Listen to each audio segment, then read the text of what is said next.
Hey y'all, in this video I'm going to go over what I've been carrying in the weekend. I'm going to go over some new knife finds I have, and I'm also going to go over some modifications I did to a knife. I think you know the one. So stay tuned. I hope you like what you see.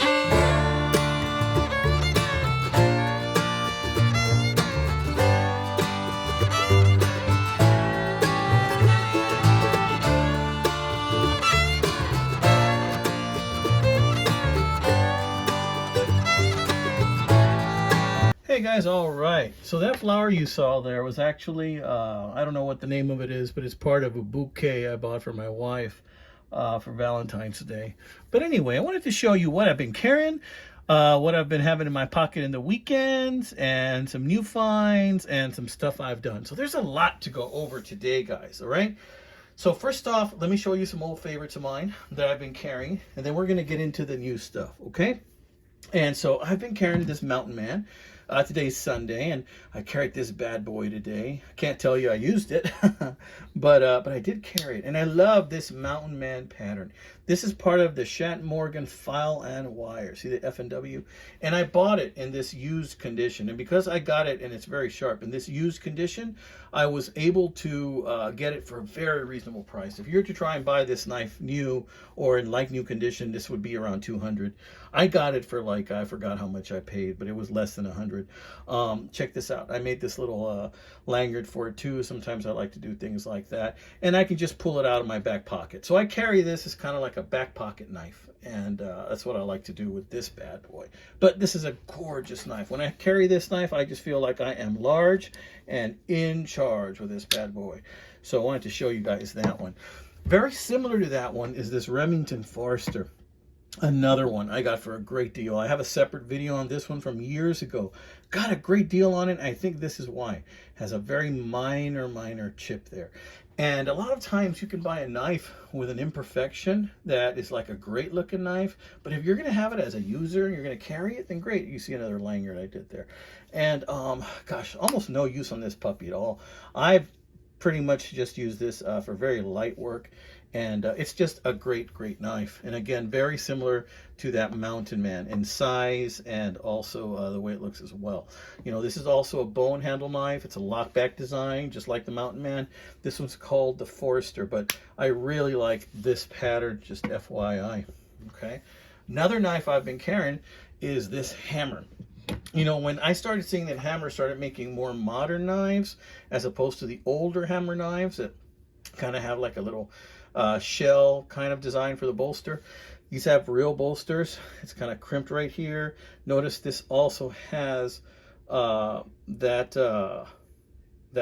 back spacer that comes down to like a wedge. And right now I can't think of the name for that, but it's like a wedge style back spacer right there. And I love that because it starts getting thinner and thinner as you go. That to me is a sign of quality, right? Love this thing. It says Hammer right there. And I believe this is a China knife.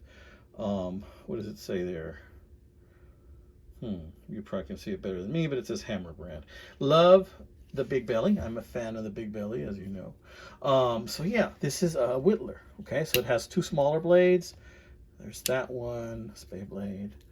Kind of like a smaller penknife blade, and this is bone. And if you notice, it's got a very similar pattern to that Schatt file and wire. See, kind of like worm groove pattern like that. Really love it. So this is one that I have really enjoyed carrying lately. I haven't seen any of these for sale. I have a search on them on eBay, but under hammer knives, but honestly I have not seen this one come up very often. But love it. Okay, now, a while back, I purchased this one, and I really don't know what to call this. It's got a pick on it, maybe a farrier's knife. I had originally bought a thumb stud to see if I can open it just with one-handed. This is a very old horn-handled knife. I'm guessing 50s or 40s. It had a break here or a crack, and it was repaired. It looks like many years ago, but you can't really open the main blade by itself. To open it, first you have to open this pick right here, or this awl. Once you open that, then you're good to open this one. And it's got some wobble to it, not that bad. But when you close it, this becomes a lot stiffer, okay? So there it says Veritable 202 and then something else there. My take is that this is either Spanish or French, but it's a nice little handy knife to carry in your pocket. It's carbon steel. You know, this thing can get very, very sharp. But yeah, it's got some nice, it's got a half stop right there. Close is good, but it's very necessary for this to be in the closed position in order for that spring to have any kind of tension for the large blade right there. So I wanted to show you that one too. Yeah, since I'm not making videos as often as I used to, I decided that I'm going to go ahead and when I do make a video, showed you as much content as I can and talk to you about as many different knives as I can. So we've talked about the Schatt Morgan Fallen Wire Mountain Man. Talked about the Forester, Remington Forester. And see, it's got the bullet right there. Here it tells you the year too. I forgot to tell you. This is an R1303 and this is from 2013. So it's about 10 years ago. And this one right here, I can't tell you when it's from, but I don't think it's that old. Maybe 6-7 years old. This one's pretty old. Went to Greentown and New Braunfels, by New Braunfels, Greentown. And they have an incredible thrift store there, antique store, and I found this guy. See all the pretty colors? That's the reason I got it. It's an old Scout knife, and there it says Scout right there on the badge. It really isn't nothing special except for those pretty colors, kind of like a Kent end of days knife. But yeah, it's a Scout knife. Why did I get this? Because of the pretty colors and because it was one of the only things I could afford at that place. This was 15 bucks. The blade has seen much better days. They use it a lot right there for whittling or something. So I did put some semblance of an edge on it, although I need to do better than that because I need to do a better edge than that, but it'll cut. It's just, I don't want to take too much off of that belly because, well, check it out. This is a pretty deep chip right here, or it wore out right there. If I take all of that off, it's going to be a real thin blade. So I kind of decided to leave it there and not touch it as much. And this is an old Imperial Scout knife right there. And like I said, you know, the reason I got this was because of the pretty colors. And a lot of times I will pick a knife depending on my mood. So if I'm in a pretty jovial mood, I might pick something colorful like this. So yeah. Okay, let's talk about that poll I did recently. Recently I did a poll and I showed you this SOG right here with a clip, and I showed you how this wasn't budging. This bolt wasn't budging, and the screw would turn, and then after a certain point, this would turn too, and it wouldn't come out either way. And the person that had it before me, because I paid $5 for this, did some damage on here. And they did some damage, like they kind of put this on a vise, so all this was cracked, which I filled in with some epoxy. But the thing is that check out the blade on this thing. The blade on this thing is still pretty wicked cool. And for $5, I mean, come on, you can still use this as a truck knife, toolbox knife, tackle box knife. Just have it in there in case you need it. And this is a solid knife still for $5. So 65% of you said, hey, keep the clip, even though it wobbled around a little bit. It really got on my nerves. And like 35% of you said, lop it off, right? Guys, I kept it for a while. I'm sorry, but it just kept annoying me. So I ended up just lopping it off. And now I can just put this in my pocket, put a little lanyard on there that I can just pull it out whenever I need to, have it as like a back pocket knife. Everything else works fine. Like I said, this thing had so much paint on it. I was able to get most of that off with the help of some WD-40 and a very, very tiny flathead screwdriver that I was putting in there. This thing has grooves that go in the opposite direction, kind of like for better grip, which made it very hard to get all this paint off. At least I hope it's paint. I don't know what it is, to be honest with you. But yeah, see, it's a pretty good knife still. I like it. $5, can't beat it, guys. So, I mean, I'd always been curious to these. Maybe I'll get a newer one. New, these things run about 40, 50 bucks, something like that. But yeah, wanted to show you that one as well. Now, another thing. I kind of, you know, I felt like sometimes I buy knives impulsively, as I'm sure you guys do too. If you're watching this channel, then you got the bug like I do. So if you buy knives impulsively, you might have seen, you know, this thing. You know, there's a company out there, Pakistani company, and I bought this knife, and it said it was stag. And honestly, this stag looks almost too darn perfect to be true. Take a real good look at that, because I'm still trying to, it looks like stag to me. See, it's getting some green stuff there, but it almost looks like it's composite because it's really polished, like it's some type of plastic composite. It just looks super good. And see those embellishments, that file work right there on the spring and on the liners. I mean, this just, I paid like 20 bucks for this, honestly. When I got it, this thing had a major flat edge. Like, the edge was flat. Like, you can see it was very, very flat all through there. But I gave it a pass on my grinder, and now it has a wicked sharp edge. And it will cut. And it's got Damascus on there. I like it. I really do. You know, it's about the size of a buck 112. You guys know how I feel about that. But, you know, is it real? Does this look like really real stag to you, or real horn? There's sometimes when I look at this and it looks like the genuine thing. And other times I look at this and I think, well, maybe they faked it. And there's some type of a mold or plastic mold or something. So I don't know. See some adhesive in there.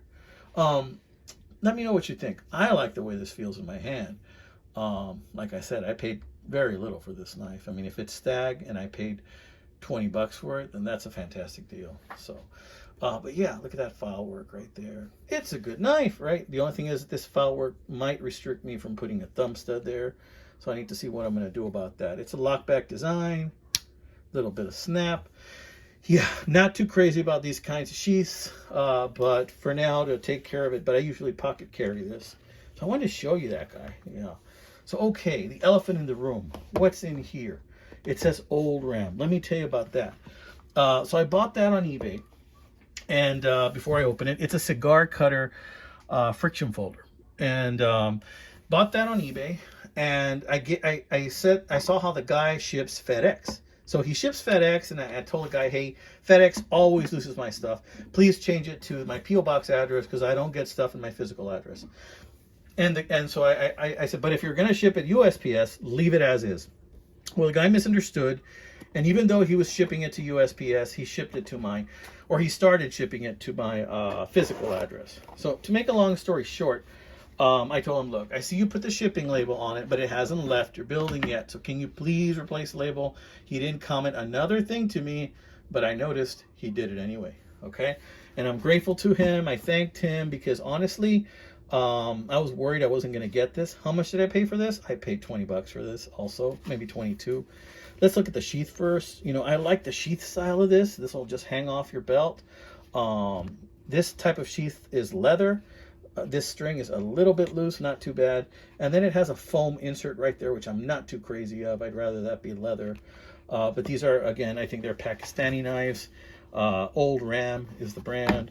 But let's look at this thing right here. It's a friction folder cigar cutter. It's really pretty. Okay, it looks like they use some type of a nut there. And then they grind it off the tips there to seal it in. Very rudimentary. You'll notice the file work of the spacers. It's a friction folder, so that's how you open it. It doesn't lock into place. You just kind of hold it in there like you do with friction folders. But look at that. Flat grind. I'm digging that flat grind. It's got a wicked edge. It's just a real pretty burnt bone. And I got this for 22 bucks, seriously. These are out there on eBay. Old Ram friction folder. Look it up. You'll find one. And I guess if you're going to cut a cigar, you can probably put it in there and then lop it off like that. I'm not trying to put my finger in there to cut anything like that. To show you, to see if it works. I don't smoke, and I don't have any carrots I could use. But yeah, it looks like it would get the job done because it's pretty sharp. So yes, I wanted to show you these knives. I wanted to have a little talk with you guys just to let you know I'm so appreciative to all of my new subscribers. If you like knives, check out my playlists, guys. I got tons of knives. I will be selling some knives too. I've started to sell a couple on my eBay site. There's a link there in the section of my channel. I think it's right there in my main channel. There's a link there. Right now I might have one or two for sale. I just sold one, CRKT Casper design knife that I need to ship out in the next couple of days. But yeah, you know, check it out. Check out my eBay, and you might find something you like sometimes. I'm going to start selling, because the thing is, you know, I have a lot of knives. Not as many as some of you, but a lot more than some of you. And And, you know, you can't take it with you, you know? So you might as well sell off a few that you maybe can do without and buy something really nice. And that's kind of like my attitude. So maybe I'll sell off a few that I can do without and then buy something really, really nice and just kind of make my collection a little bit more high class. I don't know. What do you say? All right, amigos, this has been another one by the Knife Detector. Y'all be careful out there. Take care. Have a blessed week. And spring break's right around the corner. Thank you, guys. God bless.